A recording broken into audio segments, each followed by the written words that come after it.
Hey everybody, I am the wife here at Little Farmland, and I want to be popping up here from time to time. More than just a cameo, I have things I want to share and learn and have you learn along with me. I don't know everything that I'm doing, but hopefully you can find some entertainment or joy along the way. And there's a few videos I want to share, including this one, that will have more project-based and less talking and commentary. If that's something that you don't like, let me know in the comments so I can adjust. I'm definitely wanting to give you content that you care about, and part of that is sharing what I care about. And if you want to talk about it, let's talk about it.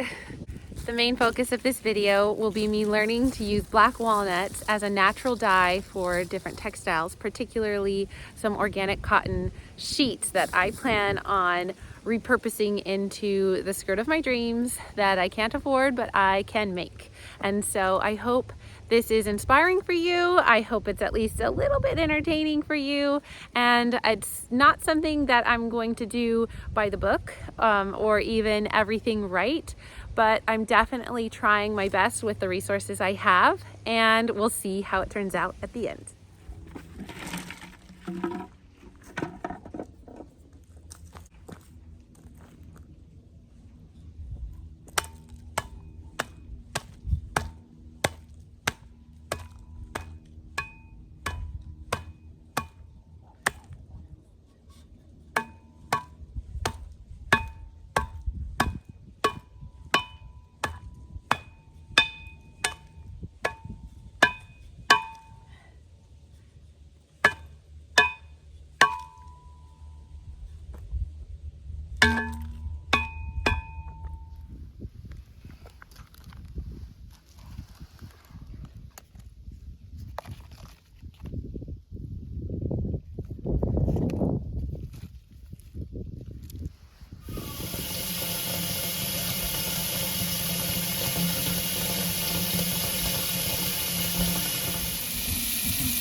So this is what it started as.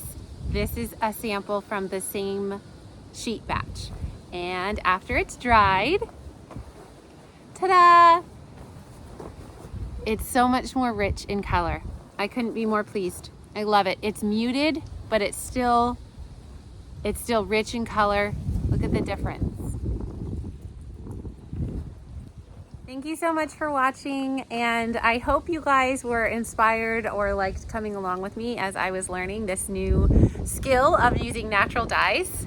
If you are interested in anything homesteading related and gardening and chickens, and we just got a cow, so our first dairy cow, we have dairy goats and alpacas, then please feel free to take a look at our channel and see if it's anything you'd like to see more of. Bye.